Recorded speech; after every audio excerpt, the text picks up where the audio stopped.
కృష్ణుడు రుక్మిణీ కళ్యాణ ఘట్టంలో అంటాడు, ఈ మూడు లోకాల్లో అన్నిటికంటే గొప్పవాడెవడు, అందరికంటే గొప్పవాడెవడు? సంతోషంగా ఉన్నవాడు. సంతోషంగా ఉన్నవాడంటే నాకు ఇష్టం.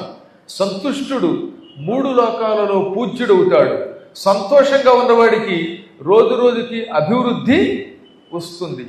అదే శోకంతో ఉంటే సర్వనాశనం అయిపోతాడు. ఇప్పుడు డబ్బు లేదు, ఏడుస్తూ కూర్చుంటే డబ్బు వస్తుందా?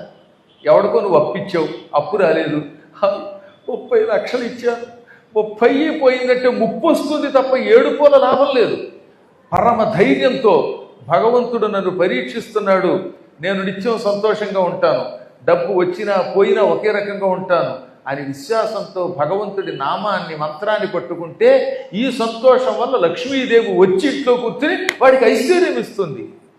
అందుకని కృష్ణుడు ఏమన్నాడు, నేను సంతోషముగా ఉండే వాళ్ళకి నమస్కారం చేస్తాను, శాంతంగా ఉన్నవాడికి నమస్కారం చేస్తాను, గర్వం లేనివాడికి నమస్కరిస్తాను, సజ్జనుడికి నమస్కరిస్తాను, ఏడుపు గొట్టుని నేను నా భార్య విడిచిపెట్టేస్తాము అని భాగవతంలో రుక్మిణీ కళ్యాణ ఘట్టంలో చెప్పాడు.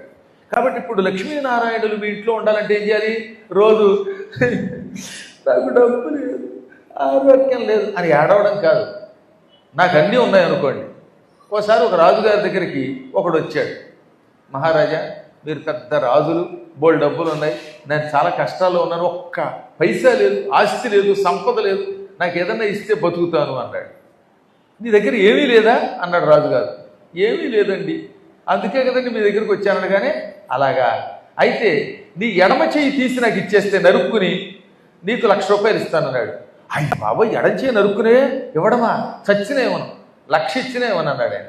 పోనీ కుడి చెయ్యి ఇచ్చేయి, 2 లక్షలు ఇస్తానన్నాడు. ఏమనన్నాడు ఆయన. కన్ను పీకి ఇచ్చేయి, 3 లక్షలు ఇస్తాను. ఇవ్వను. నీ తలకాయ నరుక్కుని ఇస్తే 1,00,00,000 రూపాయలు ఇస్తానన్నాడు. నీకో దండం అండి, చచ్చినేమన్నాడు ఆయన. మరి ఇందాక నువ్వేమన్నావు? నీ దగ్గర పైసా లేదన్నావు, 1,00,000 ఇచ్చినా ఎడం చెయ్యవు, 2 లక్షలు ఇచ్చినా కుడి చెయ్యవు అని అంటున్నావు, 3 లక్షలు ఇచ్చినా ఎడమ కన్ను ఇవ్వవు, 1,00,00,000 రూపాయలు ఇచ్చినా తలకాయ ఇవ్వవు. అంటే నీ దగ్గర ఎన్ని కోట్లు ఉన్నాయో ఆలోచించు. ఇంత డబ్బు నీ దగ్గర పెట్టుకుని ఏం లేదంటావు ఏమిటన్నట్టు రాజుగా. ఇప్పుడు చూసారా, మన చెయ్యి కొన్ని లక్షలు, కుడి చెయ్యి కొన్ని లక్షలు. ఎందుకని చెయ్యి లేనివాడు ఏడుస్తూ కృత్రిమంగా చెయ్యి పెట్టుకుంటాడా లేదా? ఎంత యాత్ర పడుతున్నాడు, అయినా ఒరిజినలే కదా.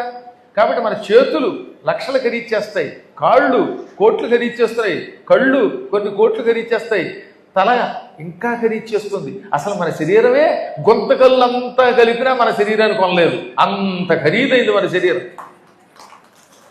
ఇంత శరీరం ఉండగా ఇంకెందుకు భయం? ఎటొచ్చి మన దగ్గర ఆత్మవిశ్వాసం లేదు. అందువల్ల ఏమవుతుందన్నమాట, క్షణికోద్రేకంలో ఆత్మహత్య చేసుకుంటాడు కానీ పిచ్చివాడు ఒక్కసారి ఆత్మబలం పొందగలిగితే ఈ సృష్టిలో వీడు ఏదైనా సాధించగలుగుతాడు.